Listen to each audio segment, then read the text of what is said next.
On October 17, 2019, the sterile quiet of Tehran's Imam Khomeini hospital was shattered by a single suppressed shot. The bullet pierced glass, silenced monitors, and claimed the life of a man whose name already stirred fear and fascination. That man was Mehmood Kazmi, a senior Iranian missile engineer. His career linked him to weapons programs shrouded in secrecy, but his death was sudden, calculated, and devastating. Doctors and nurses rushed in, yet his life slipped away instantly. Hospital corridors, normally filled with hushed prayers and hurried footsteps, became the stage for chaos. Security men pushed civilians aside, alarms blared, and whispers filled the building. No one understood how death had entered through sealed windows. The shot came from a neighboring building across the avenue, where an unseen sniper had positioned carefully. Witnesses later claimed they saw nothing unusual. No glint, no shadow, just the soundless thud that ended a dangerous life. Iranian officials immediately cordoned off the hospital. Phones were confiscated, CCTV cameras seized, and journalists pushed away. Outside, families waiting for loved ones stood frozen, sensing the weight of a moment bigger than a personal tragedy. Rumors spread within hours. Was it an accident, a factional killing, or an operation by forces long suspected of infiltrating Tehran itself? The capital, already tense under sanctions and shadow wars, now faced a mystery woven with international intrigue. The killing of Mehmood Kazmi was not merely the silencing of one man. It was the erasure of a mind that fed Iran's missile ambitions. Every diagram he drew, every equation he solved, carried implications beyond Tehran's city limits. His expertise centered on propulsion systems, guidance accuracy, and range extension, fields that gave Iranian missiles sharper teeth. Western intelligence reports had long whispered his name, ranking him among those who could alter the balance of Middle Eastern warfare. For Israel, Kazmi symbolized an existential threat. Each prototype leaving his desk potentially placed Tel Aviv, Haifa, and beyond within lethal reach. For Washington, his projects complicated regional diplomacy, weakening deterrence, and emboldening Iran's proxies spread across Lebanon, Syria, and Yemen. Inside Iran, Kazmi was both revered and resented. To some he was a patriot who shielded the homeland from aggression. To others, he embodied a system consuming resources on weapons while ordinary citizens struggled under crushing economic sanctions. His death shifted calculations instantly. Without him, critical missile projects faced delay, perhaps collapse. With him gone, rival engineers would scramble to ascend, while foreign intelligence services measured whether the killing had truly weakened Iran or inflamed its determination further. The sniper's bullet carried more than metal. It carried questions of sovereignty, retaliation, and survival. It was the spark that could ignite diplomatic standoffs, covert campaigns, or even open conflict. In espionage wars, the loss of one man could alter destinies. Who ordered the shot that ended Mehmood Kazmi's life? Was it a rival within Tehran's labyrinth of factions, or was it a foreign hand, precise and patient, reaching across borders to erase a single man in cold calculation? Why strike inside a hospital, the most guarded sanctuary of vulnerability and recovery? Was the setting chosen to send a message? That nowhere, not even behind sterile curtains and steel doors, could Iran's brightest minds find refuge from unseen enemies? How had the sniper avoided cameras, guards, and suspicion? Who supplied the weapon, the intelligence, the timing? Was this part of a larger campaign? A single act in a decades-long shadow war few dared to name aloud? And perhaps most chillingly, what consequences would follow? Would Iran retaliate openly, risking escalation with Israel or the West? Would the regime cloak the truth to avoid appearing weak, or reveal it to stir national fury and forge dangerous resolve? Kazmi's death was more than a mystery. It was a provocation. It demanded answers, yet none came easily. Instead, the world was left to wonder whose finger truly pulled the trigger, and whose designs benefited from his silence. Mehmood Kazmi was born in 1972, in Mossad, a city known for its shrines, bazaars, and ceaseless religious pilgrimages. His family lived modestly, sustained by his father's government salary and his mother's work as a school teacher, instilling discipline and quiet ambition. From childhood, Kazmi displayed unusual fascination with machinery. Neighbors recalled him dismantling radios, clocks, and kitchen appliances, carefully labeling screws and wires. His notebooks filled with crude sketches of engines, rockets, and airplanes, evidence of a mind drawn toward science and precision. The Iran-Iraq War formed the backdrop of his youth. Air raid sirens and televised funerals shaped his sense of national vulnerability. He often told classmates that mathematics was not merely numbers, but defense, a shield against enemies threatening Iran's survival. Teachers noticed his brilliance early. By 16, he solved equations years ahead of the curriculum. He won provincial science contests, receiving medals displayed in his family's living room. Yet he was quiet, avoiding sports or public attention, preferring solitude with textbooks and blueprints. His acceptance into Sharif University of Technology marked the family's proudest moment. Relatives gathered, celebrating the boy who would carry their name into Tehran's academic elite.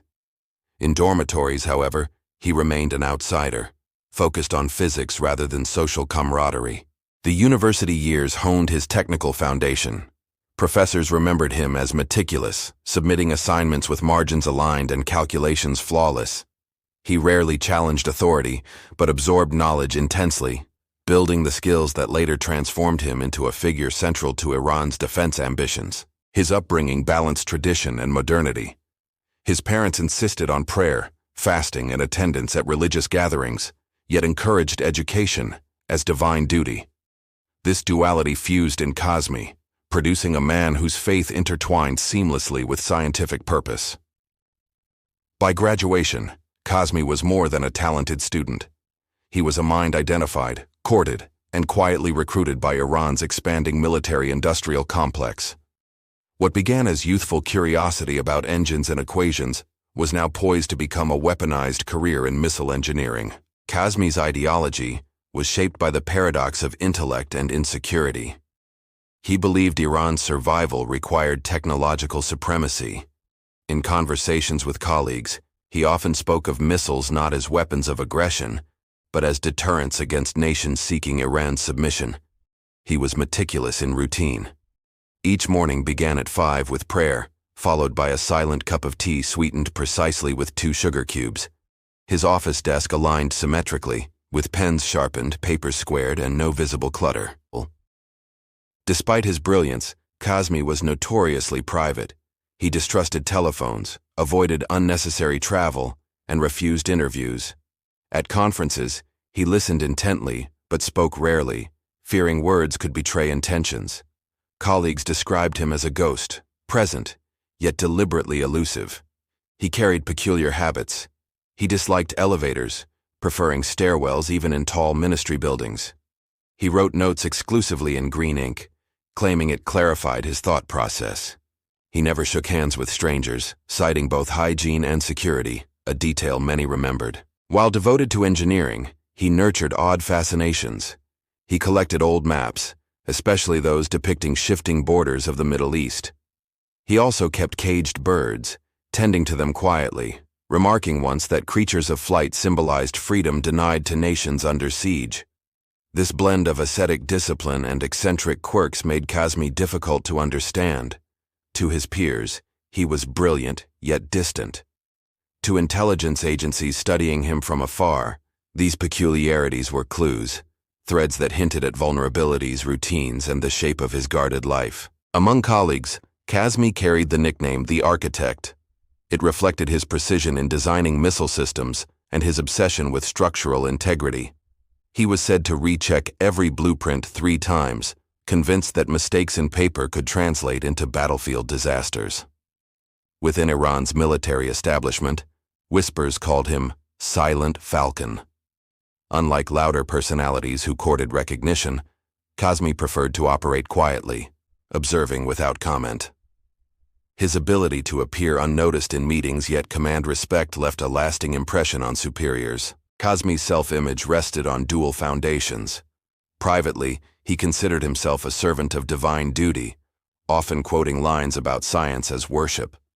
Publicly, he projected the persona of a disciplined technocrat, carefully steering clear of overt ideological debates or factional politics. Yet there was vanity hidden within restraint. He kept a framed photograph of a missile launch in his office, a plume of smoke frozen against desert sky. He once remarked to a colleague, "This is not destruction. It is protection given form." Kazmi's shift from academic prodigy to military asset began subtly. After graduating, he was recruited by the Defense Industries Organization, a branch tied directly to Iran's Revolutionary Guard. What started as laboratory research soon merged with classified projects hidden from public view. He initially believed his work would focus on civilian aerospace development. Yet documents placed before him outlined missile propulsion systems, warhead delivery methods, and tactical range extensions. His signature bound him into programs where science blurred with militarization, and retreat was impossible. During the late 1990s, Iran accelerated its missile ambitions, spurred by threats from neighboring Iraq and Israel. Kazmi's contributions earned him rapid promotions. He was no longer just an engineer. He became a strategist shaping the backbone of national deterrence. Colleagues recalled his transformation. The once reclusive student began attending closed-door briefings with Revolutionary Guard commanders. His language shifted, blending technical jargon with patriotic rhetoric. He spoke of equations as weapons, velocity as power, and precision as the future armor of the Islamic Republic. International sanctions soon isolated Iran's defense programs. Kazmi adapted by cultivating networks of covert suppliers, acquiring dual-use technologies through front companies. This required political maneuvering, granting him influence in circles where engineers rarely tread, straddling both scientific and clandestine domains simultaneously. By the early 2000s, Kazmi was no longer simply a mathematician of rockets. He was a figure courted by politicians, guarded by security men, and studied by foreign intelligence. His career had crossed the threshold from scholarship to power, marking him as indispensable and dangerous. Kazmi's rise was not without turbulence. In 2003, European intelligence flagged his name in connection with illicit procurement networks. German customs officials intercepted shipments of specialized alloys traced back to companies tied to him, sparking the first whispers of international criminality. The incident drew the attention of Interpol, though charges were never officially filed. Iran denied involvement, claiming the materials were for civilian research. Behind closed doors, however, Kazmi's activities marked the beginning of a cat-and-mouse game with Western enforcement agencies. In 2006, Turkish authorities briefly detained him during a layover in Ankara, suspecting forged documentation in his travel papers. Iranian diplomats intervened within hours, securing his release. Officially, he was labeled a technical consultant. Unofficially, the episode exposed his growing vulnerability abroad.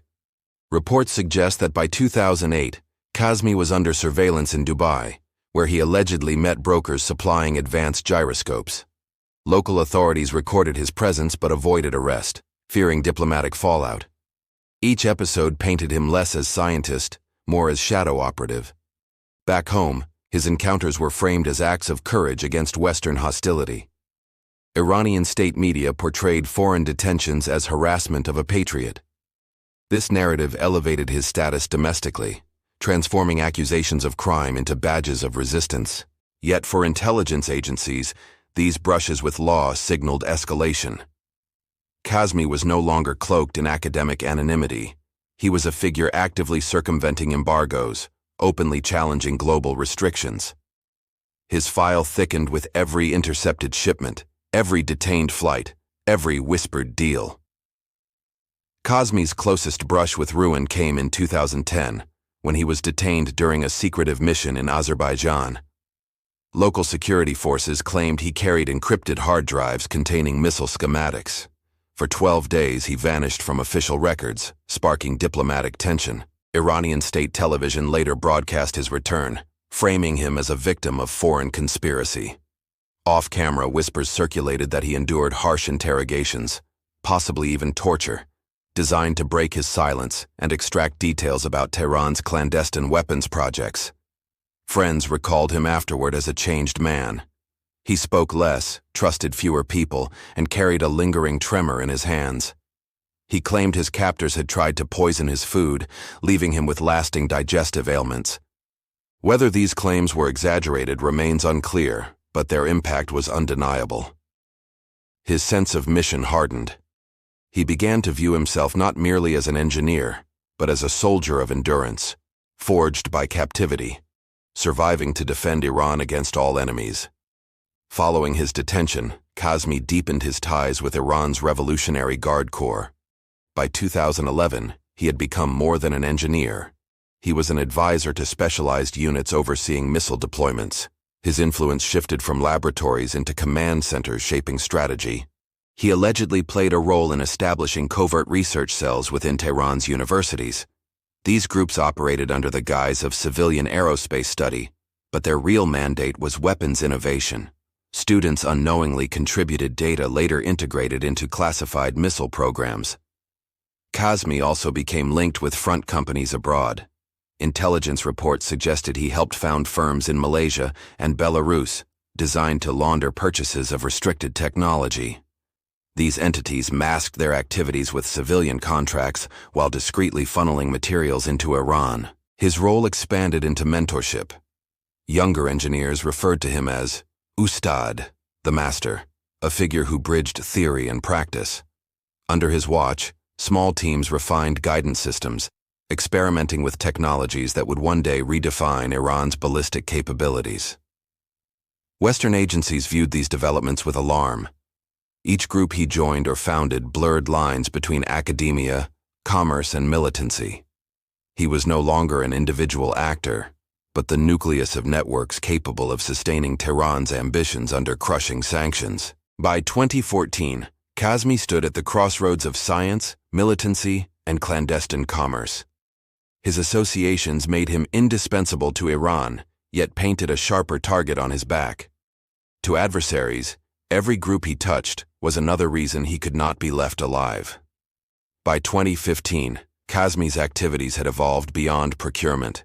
Intelligence leaks tied him to smuggling networks moving precision components through the Caucasus. Truck convoys disguised as carrying agricultural goods allegedly concealed gyroscopes, wiring systems, and restricted alloys destined for Iran's missile programs. Smuggling was only one facet. Reports surfaced that foreign technicians involved in his supply chains occasionally vanished. A Ukrainian broker disappeared in Odessa. A Turkish engineer was found dead under suspicious circumstances. Rumors suggested Kazmi's associates ensured silence when cooperation wavered. Western intelligence dossiers painted him as indirectly complicit in kidnappings, orchestrated by Revolutionary Guard operatives.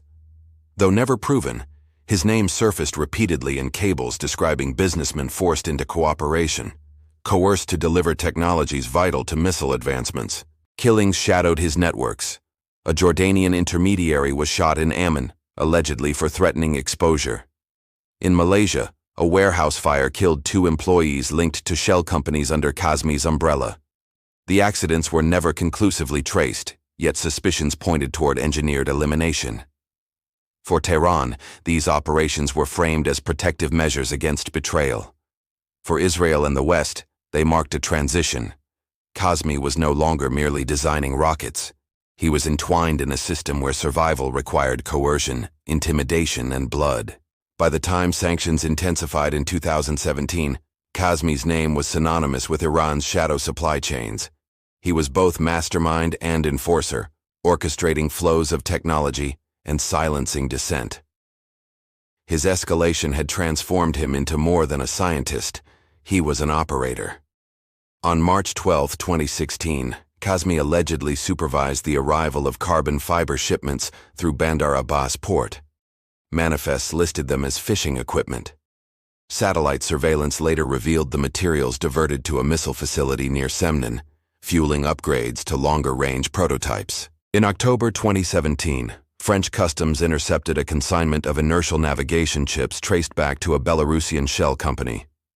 Documents bore Kazmi's signature under an alias. Though the shipment never reached Tehran, intelligence confirmed his hand in orchestrating the pipeline. January 2018 saw another flare.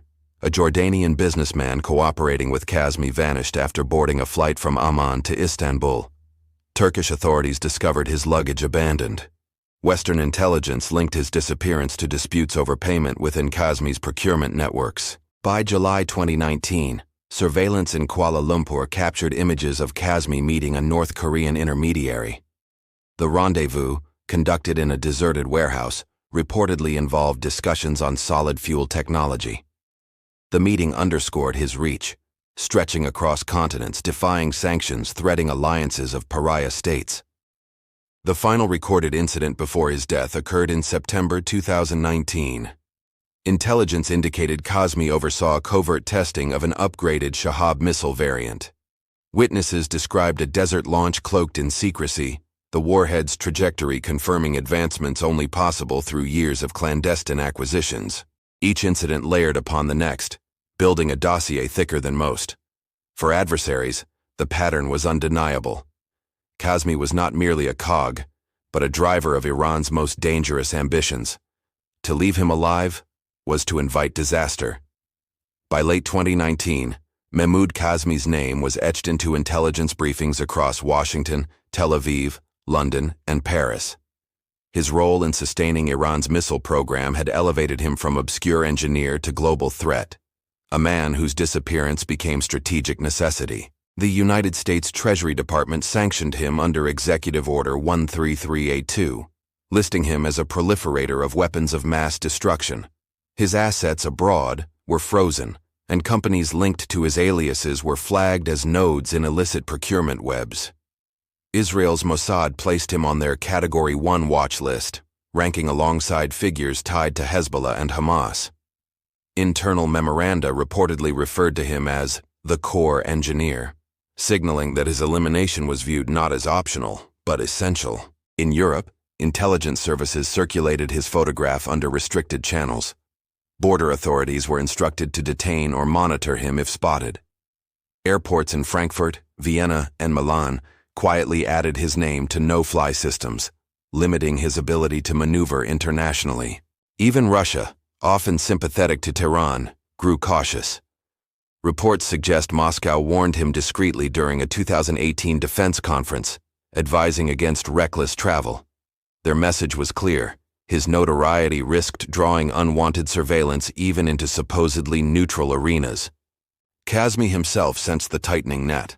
He stopped attending overseas exhibitions, limiting movement to domestic laboratories and government compounds. Yet every restriction also confirmed the truth. His work had crossed thresholds that placed him in the crosshairs of the world's most powerful agencies. Inside Tehran, his notoriety elevated him to a symbol. State media quietly celebrated his defiance, framing sanctions as proof of his importance. Yet officials also tightened his security detail, acknowledging that each designation was not just paperwork, but a countdown. The transformation was complete. Once a reclusive mathematician, Kazmi was now branded internationally as a high-value target. His name belonged to the same pages as assassins, warlords, and terror financiers. In the eyes of his enemies, his death was no longer a question of if, but when. The first known attempt came in February 2016.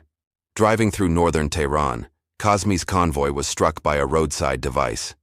Official reports described it as a gas explosion, but forensic traces suggested shaped charges.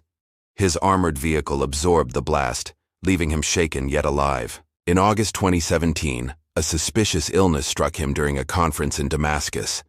He collapsed suddenly, gasping for air. Doctors treated it as food poisoning, yet colleagues whispered of toxin exposure. Samples vanished before independent analysis, fueling speculation of a failed chemical assassination. By May 2018, drones entered the theater.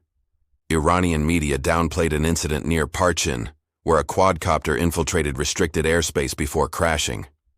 Intelligence leaks later alleged its mission was to target Kazmi during a scheduled inspection of missile assembly facilities. The boldest attempt occurred in November 2018. Gunmen intercepted his car near Karaj, riddling it with bullets. His driver was killed instantly. Kazmi survived by diving into a drainage culvert, rescued minutes later by Revolutionary Guard escorts who rushed him to safety. Each attempt deepened paranoia.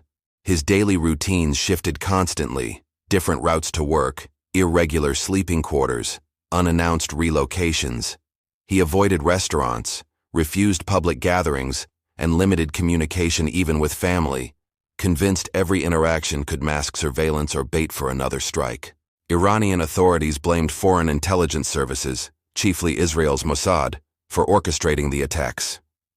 Yet publicly, Kazmi never admitted fear. Instead, he described survival as proof of divine protection, telling colleagues that God preserves those who serve the shield of the nation. But the pattern was undeniable. With every attempt, the circle narrowed.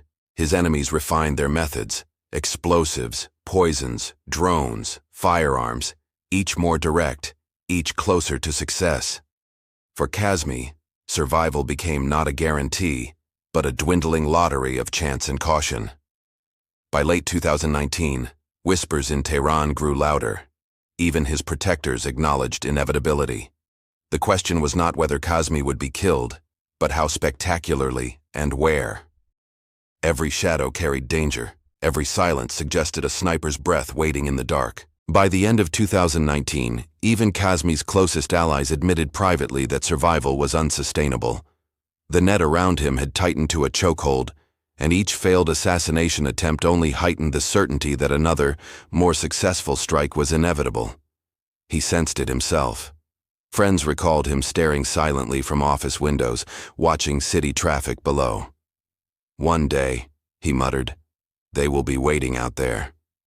His words carried no drama, only resignation, as though death was scheduled. Security services expanded his detail, but trust eroded. He suspected infiltration, believing that assassins moved closer with every briefing. His paranoia became prophecy, for intelligence agencies thrive on routine, and Kazmi's life, however cautious, still carried predictable rhythms. The inevitability grew into a whisper across Tehran's corridors of power. His name was spoken with reverence and dread, as if uttering it might summon disaster. He was alive, yes, but already living in the shadow of his coming execution. The story of Mehmood Kazmi cannot be understood without the backdrop of the Middle East's endless rivalries. His life unfolded within a region where borders were fragile, ideologies collided violently, and every advancement in weaponry shifted balances of fear and survival. Iran's missile program was born from trauma. The Iran-Iraq War of the 1980s left cities bombarded, civilians buried under rubble, and Tehran vulnerable. That memory carved a national obsession. Never again would the homeland be defenseless against regional adversaries. For Israel, however, Iran's ambitions represented an existential nightmare. Each missile test was viewed as a countdown toward a future where Tel Aviv or Haifa could be incinerated within minutes. Defense ministers described Kazmi's work as the arithmetic of annihilation. The United States entered this struggle as both ally and strategist. Washington supplied Israel with missile defense systems, sanctioned Iranian scientists, and pressured allies to enforce embargoes. Yet every sanction seemed only to deepen Tehran's resolve, feeding Kazmi's importance as an architect of defiance. The Gulf states, especially Saudi Arabia and the UAE, watched anxiously. To them, Iran's missile advances threatened oil fields, airports, and fragile stability. They funded countermeasures, lobbied Washington, and quietly encouraged Israel's shadow war against Iranian engineers shaping the weapons race. Meanwhile, Iran's proxies, Hezbollah in Lebanon, militias in Iraq, Houthis in Yemen, stood as beneficiaries of Kazmi's innovations. Missiles smuggled or adapted from his designs altered local conflicts, empowering Tehran's allies and expanding the reach of Iranian influence beyond its borders. Kazmi became both symbol and tool of this broader conflict. His work was not merely technical, but geopolitical, stitching together the anxieties of nations, the ambitions of regimes, and the shadows of a region perpetually braced for its next war. Iran positioned Kazmi as proof of resilience under siege. State officials hailed him as a patriot whose science shielded the nation from encirclement. His presence in defense ceremonies, though discreet, symbolized Tehran's defiance of international pressure and its insistence on self-reliance. Israel, by contrast, saw him as a clear and present danger. Mossad dossiers listed his projects alongside casualty estimates in worst-case missile scenarios. For Israeli strategists, eliminating Kazmi was not revenge, but preemption, a surgical strike to preserve national survival. The United States adopted a calculated approach. Sanctions targeted his networks, but Washington stopped short of admitting covert operations. Officials spoke of denying proliferation pathways, a phrase masking the reality that engineers like Kazmi were hunted quietly, far from diplomatic podiums. Russia's position was complex. While Moscow sold defensive systems to Tehran, it also feared destabilization. Russian officials courted Kazmi during conferences, but privately limited cooperation, wary that his growing notoriety might provoke escalation spiraling beyond control and threatening Moscow's delicate balancing act in the region. China maintained silence, conducting trade while avoiding overt association with Kazmi. Intelligence suggested Chinese intermediaries occasionally appeared in his procurement networks, but Beijing's official line stressed non-interference. For China, the calculus was commercial profit without entanglement in regional vendettas. The Gulf monarchies, particularly Saudi Arabia and the UAE, funded intelligence efforts to track figures like Kazmi.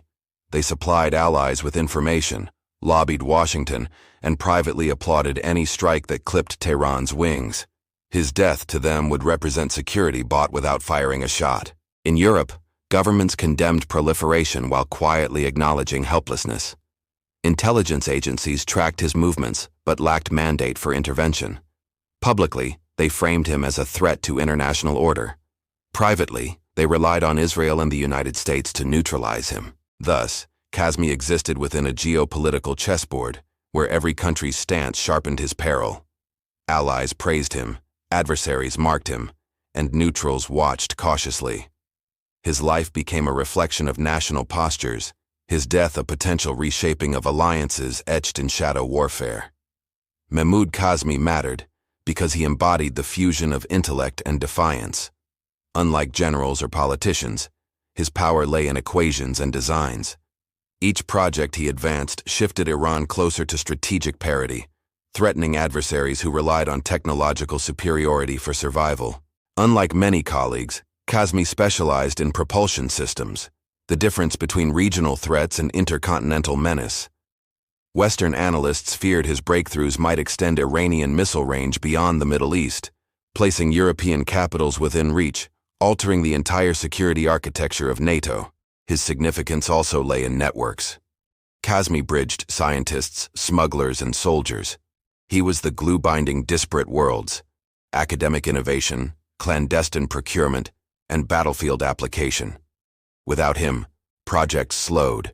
With him, disparate efforts converged into coherent, dangerous weaponry. Domestically, he was more than an engineer. He was a symbol that Iran could produce minds capable of challenging the West.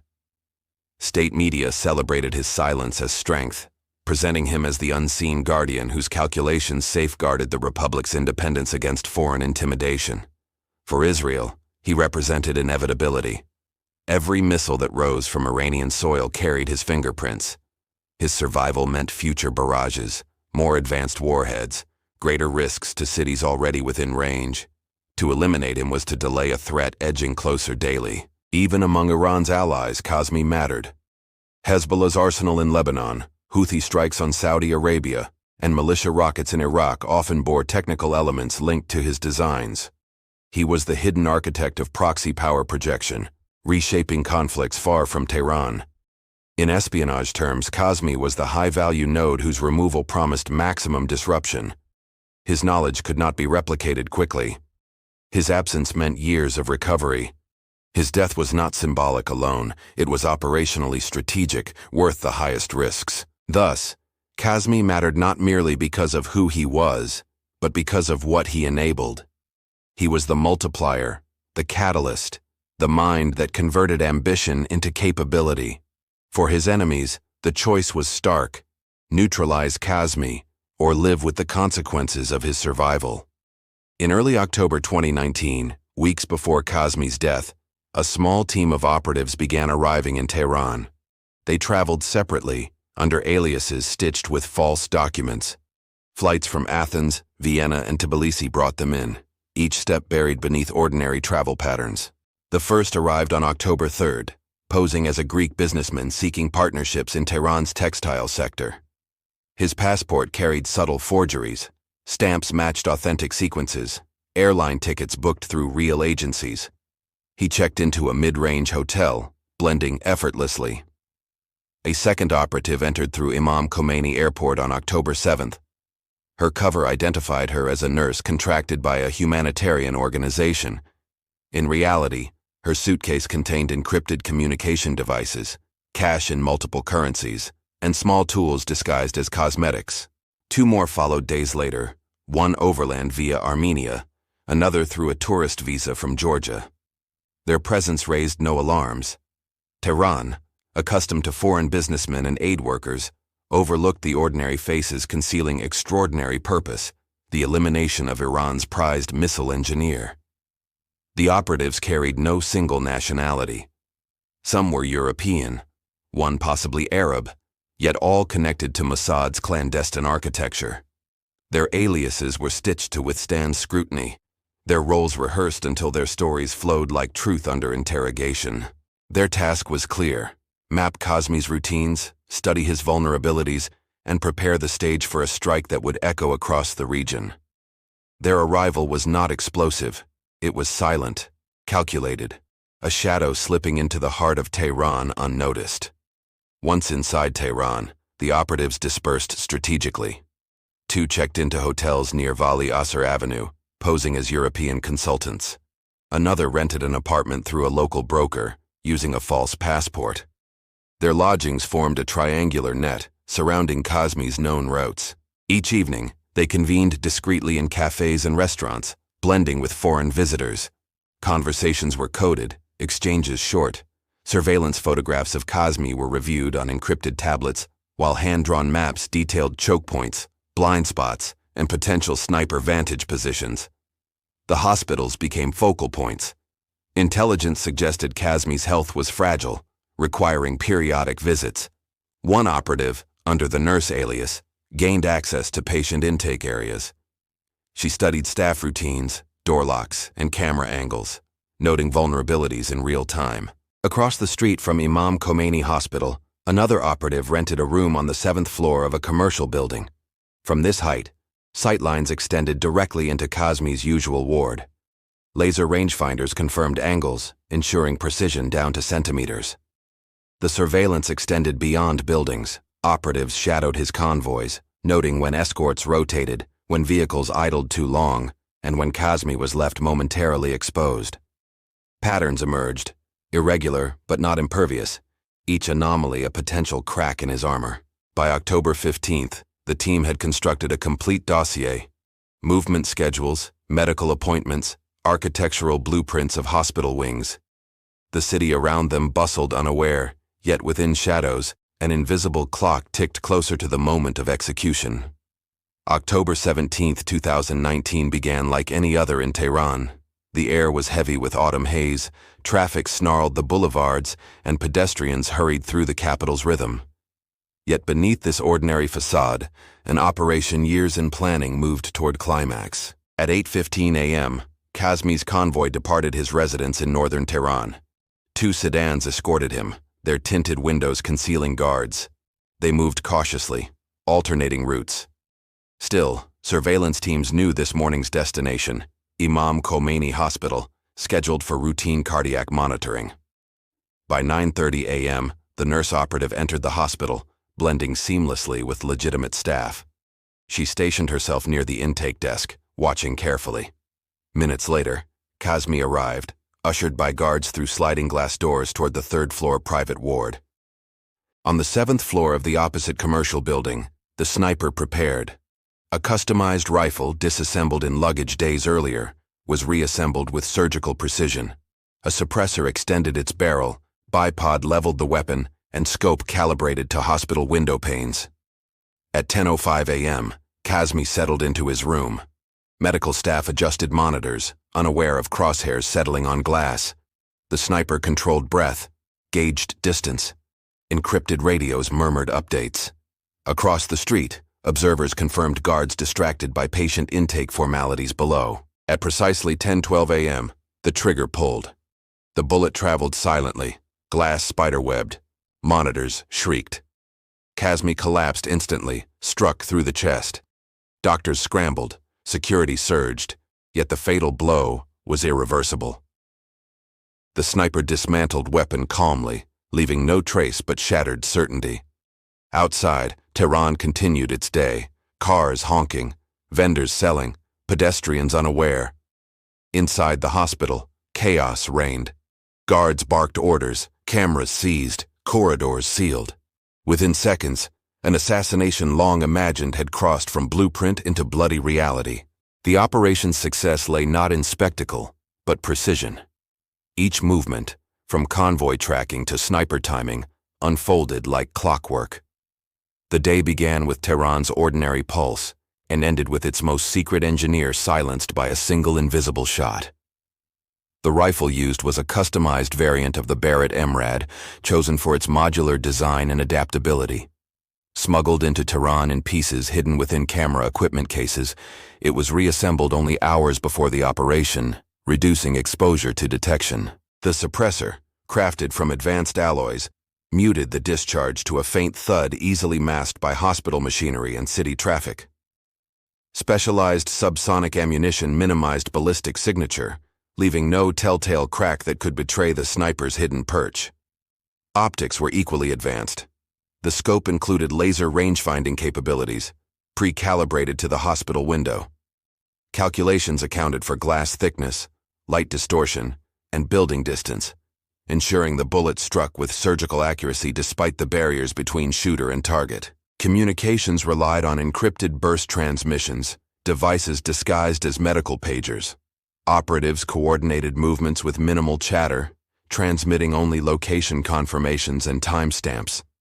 Each message self-erased within seconds, leaving no recoverable data should authorities intercept radio frequencies. Surveillance tools were simple yet effective.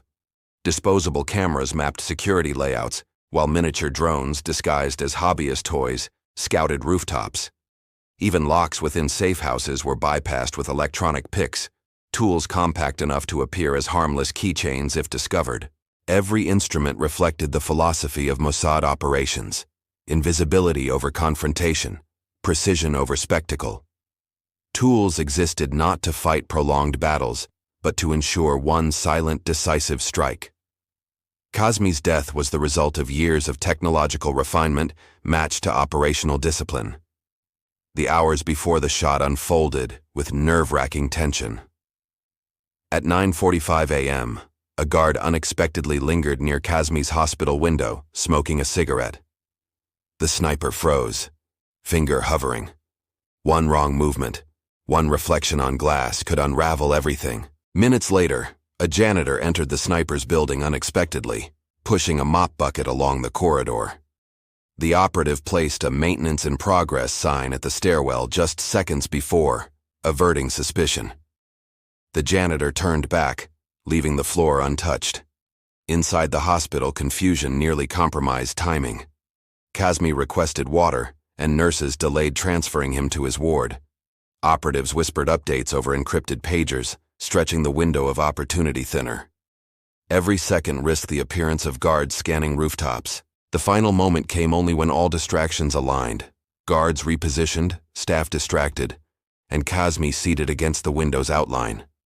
In that heartbeat of vulnerability, the sniper exhaled. The silence before the trigger pull was the loudest sound imaginable. At 10:12 a.m., the rifle whispered its command. The bullet pierced the hospital window, shattering glass into a glittering halo.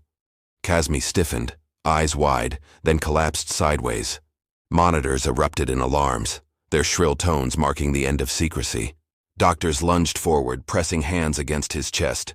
Blood spread rapidly across the white sheets, staining them crimson. Guards stormed in, weapons raised, scanning corridors, yet no enemy was present, only confusion, fear, and the fading breaths of their charge. Within minutes, the room filled with chaos. Nurses screamed orders, syringes scattered, defibrillators sparked futilely. Outside, patients and visitors were herded into stairwells. The hospital became fortress and morgue at once, echoing with cries of panic and disbelief. The sniper dismantled his weapon calmly, sliding components back into ordinary-looking cases. No celebration, no hesitation, only the ritual of disappearance. As Tehran reeled from the impossible, the assassin descended stairwells, another face among hundreds, vanishing into the bloodstream of the city. The discovery was immediate yet surreal. Hospital staff, frozen in shock, stared at Kazmi's lifeless frame. His body lay half-slumped against pillows, glass fragments glittering across the sheets. Security officers forced the room shut, declaring the area a restricted zone. Within minutes, senior Revolutionary Guard officials arrived. Radios crackled, orders barked. Guards pushed cameras away, confiscating phones from witnesses. Doctors pleaded to continue treatment, but the bullet had already claimed its prize. The pronouncement was swift. Kazmi was dead. News traveled through hospital corridors like wildfire. Patients whispered, relatives wept, and rumors surged. Some believed it was a factional power struggle. Others insisted foreign assassins had struck. What united them was disbelief. How could such a killing unfold in Tehran's heart? By noon, Kazmi's body was covered and escorted through a side exit. A convoy of black vehicles spirited him toward a secure morgue, sirens muted. Officials sought to mask the truth, but the silence of his departure carried undeniable weight. Kazmi's body was delivered under armed escort to the forensic wing of Tehran's legal medicine organization. The autopsy commenced at 4:00 p.m., overseen by military pathologists rather than civilian doctors. Every detail was documented under dim lights and intense secrecy. The bullet had entered through his upper chest, tearing through lung tissue before lodging near the spine. The wound path confirmed precision, an angle achievable only from a sniper's perch. No trace of ricochet suggested an impossible accident. It was deliberate. Toxicology reports were conducted to dismiss theories of poisoning. None were found. Medical charts revealed no underlying condition that could explain sudden death. The conclusion was clinical and unambiguous. Kazmi was executed by a high-caliber, externally fired round. Officials debated how much to disclose. Public statements framed his death as martyrdom in defense of the nation, omitting specifics. But within classified files, the medical findings were undeniable. Tehran's most valuable engineer had been killed by foreign hands. Investigators scoured Imam Khomeini Hospital's CCTV system, expecting clarity. Instead, they found gaps. At 10:10 a.m., 2 minutes before the shot, several cameras covering the third floor inexplicably went black. Logs revealed remote tampering, suggesting an intruder had overridden the system. Footage from adjacent streets showed more. A tall man with a black backpack entered the opposite building days earlier, carrying what appeared to be camera equipment. His passport, checked at a nearby hotel, traced back to a stolen identity. That passport belonged to a French tourist reported missing in Istanbul months before. Authorities realized they were confronting a familiar pattern: Mossad's notorious use of cloned identities, borrowing the lives of innocents to cloak operatives moving through foreign capitals. Another camera captured a woman in hospital scrubs entering restricted areas without challenge. Her badge, later tested, proved counterfeit, an exact replica of a legitimate staff pass.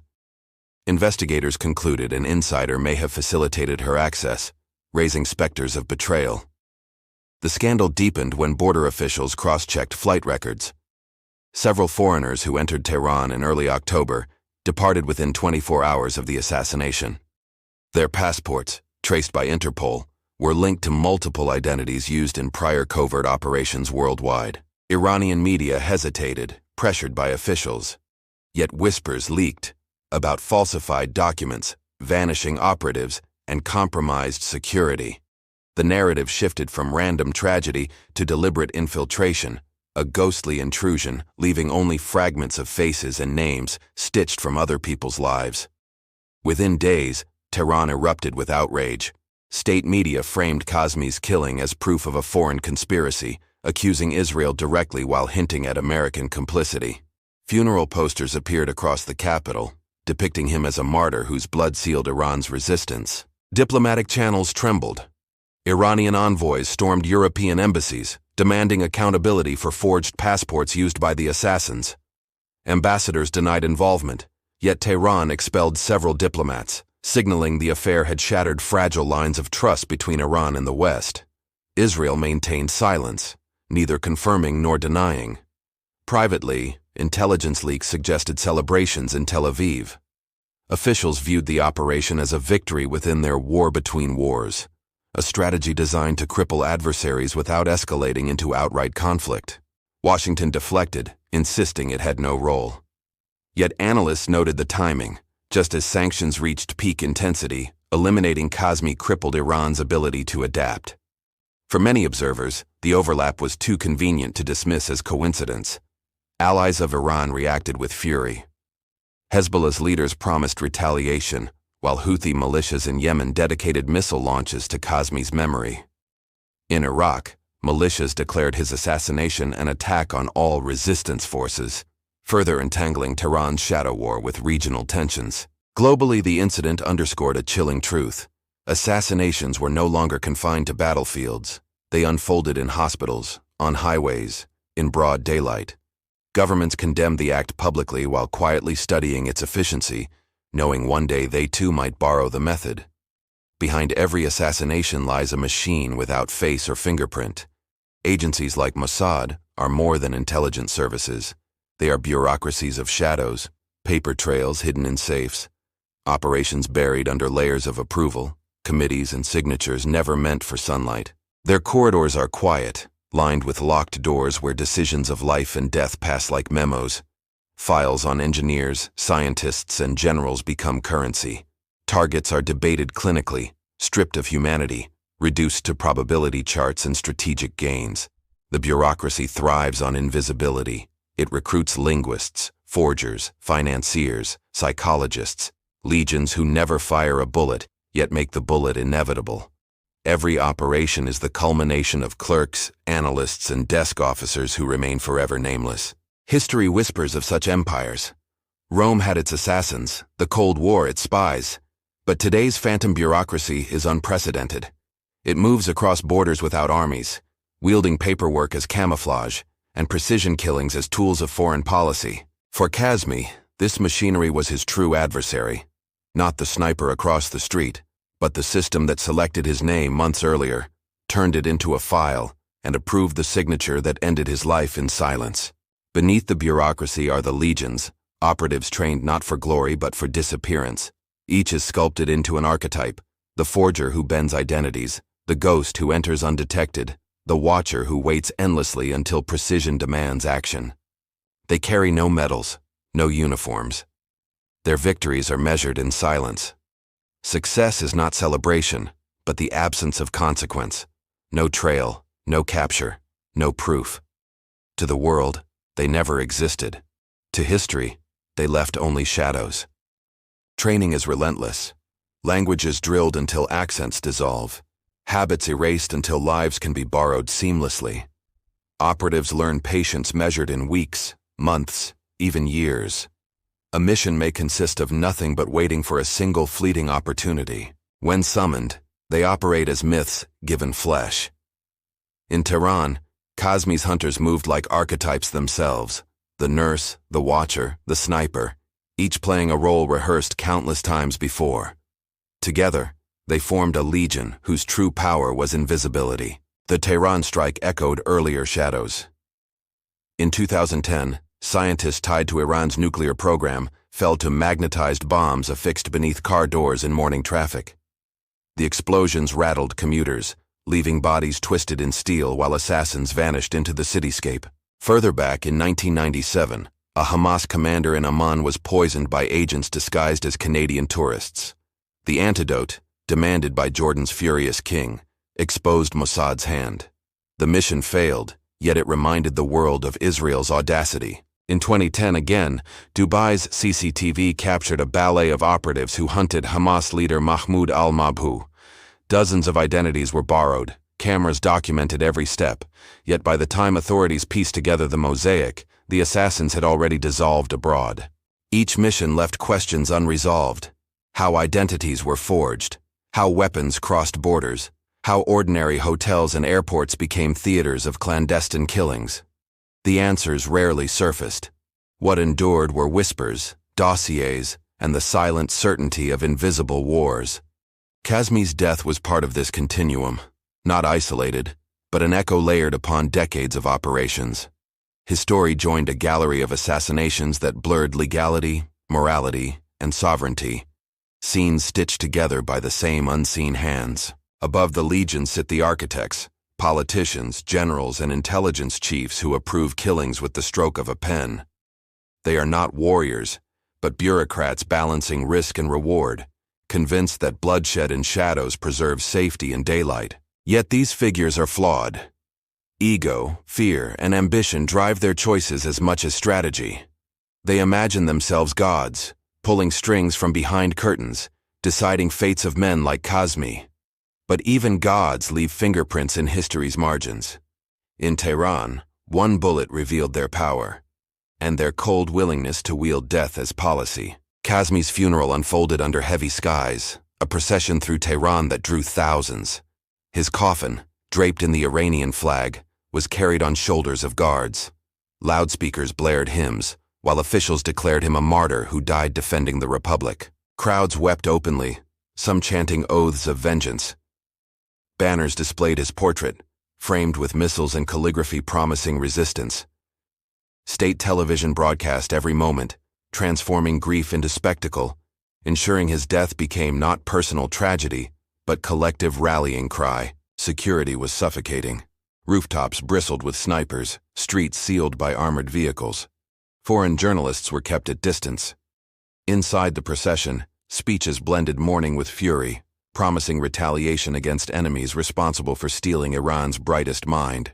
The immediate impact rippled outward. Laboratories halted work in shock. Scientists grieved yet steeled themselves. Among the Revolutionary Guard, anger coalesced into resolve. For Tehran's leadership, Kazmi's death was framed not as defeat, but as ignition, a reason to accelerate the very programs he once guided.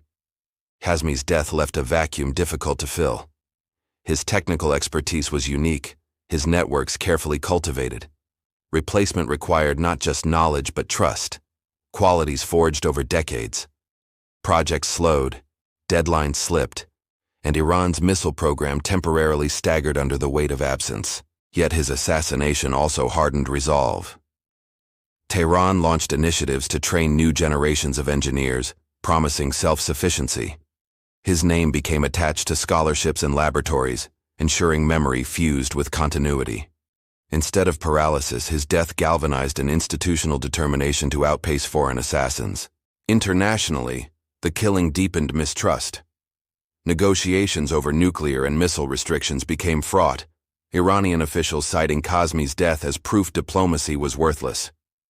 In their eyes, the West did not negotiate, it hunted. Dialogue was replaced by defiance sharpened through loss. Over time, the consequences multiplied. Regional proxies invoked his name when launching missiles, declaring strikes dedicated to his martyrdom. Israel, though successful in elimination, faced waves of reprisals. The long-term result was paradoxical. Silencing one man amplified the very struggle he embodied. In the end, Mehmood Kazmi's death changed little in the grand scheme of geopolitics. Missiles still launched, rivalries endured, and clandestine wars continued. Yet his assassination illuminated the ruthless calculus that defines modern conflict, where intellect becomes as dangerous as weaponry. His story revealed a hidden world, where governments sanction killers, where identities are stolen, where shadows determine the fates of nations. Kazmi died in silence, but his absence echoed loudly across borders, a warning and a precedent etched in blood. The truth remains buried, guarded by states that kill in darkness.